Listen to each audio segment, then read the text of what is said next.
Hello good morning everyone, कैसे हैं सब लोग? बढ़िया बॉस। तो यार आज के वीडियो क्लिप में हम डाइपोल की वजह से इक्वेटोरियल लाइन पे किसी भी एक पॉइंट पे इलेक्ट्रिक फील्ड निकालेंगे। प्रीवियस वीडियो में हमने जो है एक्सियल पॉइंट पे निकाली थी, राइट। चलो देखते हैं बॉस। अच्छा ये इंपॉर्टेंट है, एक्सियल और इक्वेटोरियल पूछ लिए जाते हैं, तो इसका डेरिवेशन ध्यान से देखने का बॉस।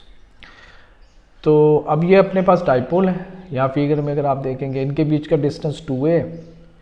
तो इक्वेटोरियल लाइन क्या होती है कि डाइपोल के सेंटर से परपेंडिकुलर ड्रॉन कर दो और उस परपेंडिकुलर पे कोई पॉइंट ले लो। ये जो लाइन है ये इक्वेटोरियल है, ठीक है, इस पोजीशन को बोलते हैं।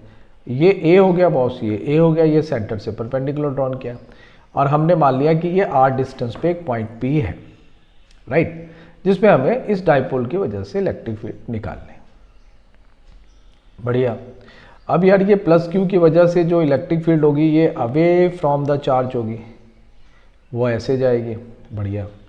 ये हो गई ई प्लस क्यू की वजह से, और इसकी वजह से बॉस यहाँ होगी, ये हो गई तुम्हारी ई माइनस क्यू की वजह से। अब यार ये एंगल पे लगे हैं, हमने मान लिया है कि ये थीटा एंगल है, ये थीटा एंगल है। ये माइनस क्यू पी से थीटा बना रहा है, प्लस क्यू भी थीटा बना रहा है, ठीक है। अब इसके यार एक हॉरिजॉन्टल लाइन अगर हम ड्रॉ करेंगे तो इसके दो कंपोनेंट बनेंगे। ये सब छोटी छोटी बातें आप समझ रहे हो यार। अगर ये थीटा है तो बॉस ये अल्टरनेटिव एंगल ये थीटा हो जाएगा। इसी तरह से ये थीटा है तो बॉस ये थीटा हो जाएगा। अब एक सिंपल सी बात है कि अगर ये थीटा है तो ये वर्टिकल अपोजिट एंगल ये थीटा हो जाएगा। इसको ऐसे समझ लो ना।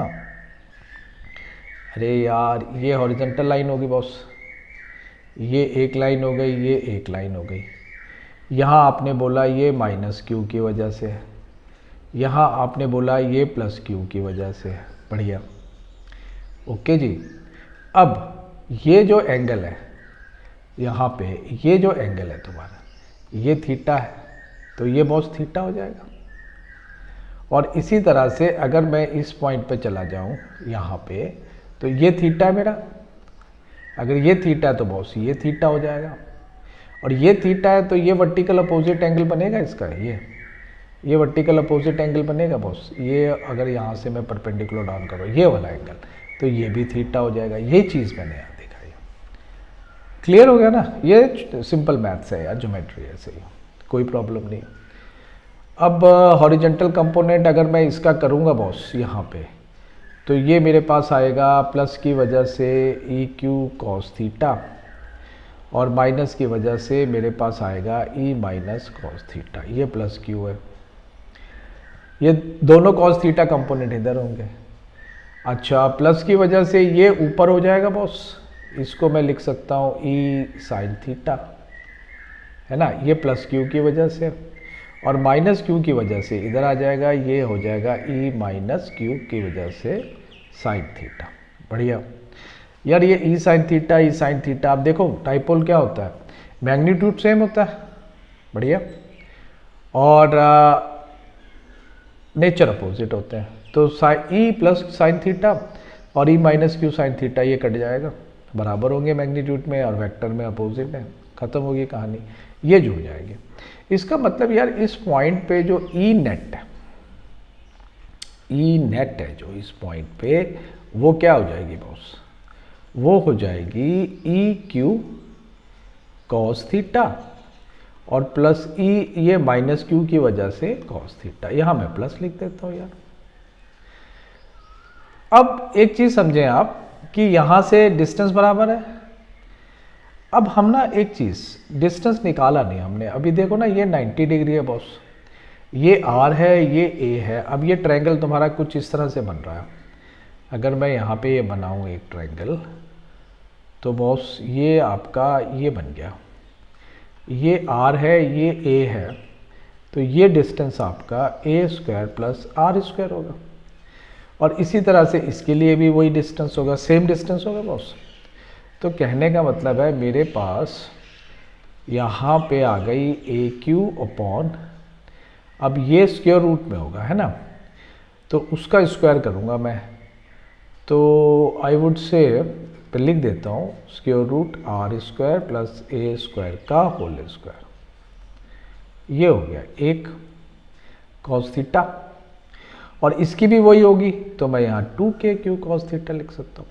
बढ़िया, ये आपको समझ में आ गया होगा, ठीक है ना भाई। एक चार्ज की वजह से k q upon square root r square plus a square का होल स्क्वायर होगी, k q upon are square होती है ना, तो 2 की वजह से 2k हो गई। बढ़िया, लेकिन एक यहाँ पे अब एक चीज़ है cos theta. Cos theta boss जो है उसका वैल्यू निकालना है यार, बहुत सिंपल है। देखें कॉस थीटा की वैल्यू यहीं से देख लें आप क्या होगी। अगर ये एंगल थीटा है तो कॉस थीटा मेरा यहाँ क्या बन जाएगा, कॉस थीटा मेरा बन जाएगा a upon base upon hypotenuse, a square plus r square. बढ़िया यार, यहाँ मैं रख देता हूँ इसको, तो मेरे पास ई नेट जो है, ई नेट जो है मेरे पास वो हो गया 2k अपॉन, ये तो था ही यहाँ पे square root r square plus a square का होल स्क्वायर करेंगे तो r square plus a square लिख सकते हैं बॉस इसको, इनटू ये हो गया a upon square root r square plus a square. अब बॉस नेक्स्ट स्लाइड पे चलते हैं। तो मेरे पास कहानी यहाँ पे ये बनी है बॉस कि जो ई नेट आया ना मेरा, वो एक आ रहा है 2k और डिवाइडेड बाय एक मेरे पास ए स्क्वायर प्लस आर स्क्वायर ये था, और एक मेरे पास ए स्क्वायर प्लस आर स्क्वायर 1/2 मतलब रूट वाला आ गया। राइट, देखें जरा पीछे देख लें थोड़ा सा, इसमें कन्फ्यूज़न कुछ नहीं है बॉस। ये देखें 2k था, r square plus a square a, और ये स्क्वायर रूट वाला मैंने लिख लिया।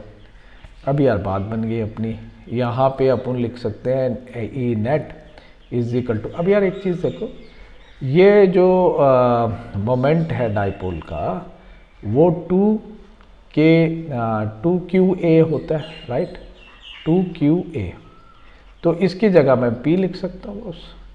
तो ये हो गया मेरे पास pk डिवाइडेड बाय, अब इसको कर सकता हूँ तो मैं ये आ जाएगा boss a square plus r square का 3/2। अब यहाँ पे वही कॉन्सेप्ट जो हमने एक्सियल में देखा था कि r जो है वो बहुत ज़्यादा है 2a से, तो बॉस a को हम जो है निग्लिजिबल ले सकते हैं क्योंकि वो बहुत छोटा है एज़ कम्पेयर टू r के, वही कॉन्सेप्ट हमने लगाया।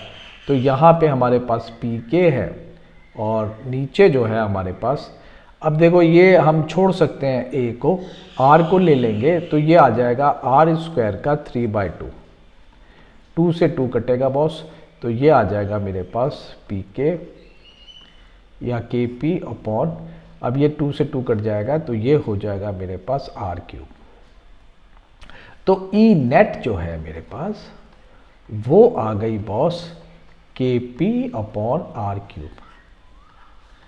तो यहाँ पे मैं ये देख पा रहा हूँ कि जो मेरा ई नेट है वो डायरेक्टली प्रोपोर्शनल है 1/r³ के। तो जैसे जैसे r बढ़ती जाएगी ई जो है बहुत तेज़ी से r³ बढ़ती जाएगी, तो ये कम होती जाएगी और r³ में कम होगी बॉस, बहुत जल्दी कम होगी, डिक्रीज होगी। लेकिन एक चीज़ आप अगर गौर करो बॉस, तो एक्सियल में हमने ई नेट क्या निकाली थी, एक्सियल पॉइंट पे, एक्सियल पे याद है आपको ई नेट क्या निकाली थी हमने निकाली थी 2kp अपॉन r³, और यहाँ हमने क्या निकाली है इक्वेटोरियल पे kp अपॉन r³। इसका मतलब ये हो गया कि एक्सियल पे जो इलेक्ट्रिक फील्ड है डाइपोल की वजह से वो डबल होती है as compare to equatorial line पे। ये भी पूछा जाता है बॉस PYQ में, ठीक है ना, MCQ में मतलब ये पूछा जाता है, PYQ तो है यही है, पूछा गया हुआ है, ठीक है ना। तो आपको ये भी याद रखनी है कि इक्वेटोरियल पे आधी होती है, एक्सियल पे डबल होती है, r³ के डायरेक्टली इनडायरेक्टली प्रोपोर्शनल होती है या 1/r³ के डायरेक्टली प्रोपोर्शनल होती है। तो जैसे जैसे r बढ़ेगी ये बहुत जल्दी कम होती है, मतलब r³ के टर्म्स में कम होती है। क्लियर है बॉस? तो ये हो गया डेरिवेशन, तो आपने इसको जो है थोड़ा प्रैक्टिस कर लेना है यार, आसान है, कुछ नहीं है, कंपोनेंट्स ही बांटने हैं और कोई इसमें बड़ी बात नहीं है। कॉस थीटा जुड़ जाएगा, साइन थीटा कैंसिल हो जाता है। क्लियर। और जो हाइपोटेन्यूज है वो r square plus a square निकलता है। Cos theta a upon square root r square plus a square हो जाता है। अगर आपको इतनी चीज़ें समझ में आ रही हैं तो कोई प्रॉब्लम ही नहीं है बॉस। ठीक है। अच्छा एक चीज़ और समझो यार, यहाँ पे आप देख रहे हो कि इलेक्ट्रिक फील्ड की डायरेक्शन इस तरफ है लेफ्ट साइड में, और यहाँ पे आप ये देखो मोमेंट की डायरेक्शन इस तरफ है। तो यार एक चीज़ ये भी नोट करो कि अगर मेरी जो डायरेक्शन है ई नेट की एक्सियल में आपने क्या देखा था कि जिस तरफ इलेक्ट्रिक फील्ड की डायरेक्शन थी उसी तरफ डाइपोल मोमेंट की डायरेक्शन थी, लेकिन यहाँ उल्टा है बॉस। यहाँ अगर ई नेट की डायरेक्शन मेरी इस तरफ है तो मेरी जो डाइपोल मोमेंट की डायरेक्शन है वो इसके अपोजिट में है। देखें आप फिगर में देखें बॉस, एक सेकेंड, ये देखें ये ई नेट मेरा इस तरफ आ रहा है, राइट, इस तरफ आ रहा है ई नेट ये, और मेरा पी जो है ये मोमेंट की डायरेक्शन जो है माइनस से प्लस होती है। तो डाइपोल मोमेंट माइनस से प्लस हो गया राइट साइड में, और जो मेरी इलेक्ट्रिक फील्ड ई नेट आ रही है वो आ रही है लेफ्ट साइड में।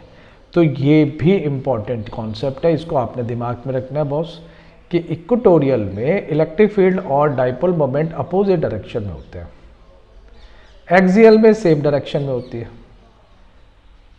ई जो है दोनों ही केसेस में डायरेक्टली प्रोपोर्शनल 1/r³ के होती है, लेकिन इक्वेटोरियल में जो इलेक्ट्रिक फील्ड है वो एक्सियल के कंपेयर में हाफ होती है। तो ये इंपॉर्टेंट रिजल्ट्स हैं, ये आपको दिमाग पे रखने हैं बॉस। तो आज के लिए इतना काफ़ी है, और नेक्स्ट वीडियो में मिलेंगे बॉस इसी तरह से। और तब तक यार सब्सक्राइब करिए, लाइक करिए, शेयर करिए और कमेंट्स भी करिए अच्छे अच्छे, और मिलते हैं नेक्स्ट वीडियो में boss. Till then good bye.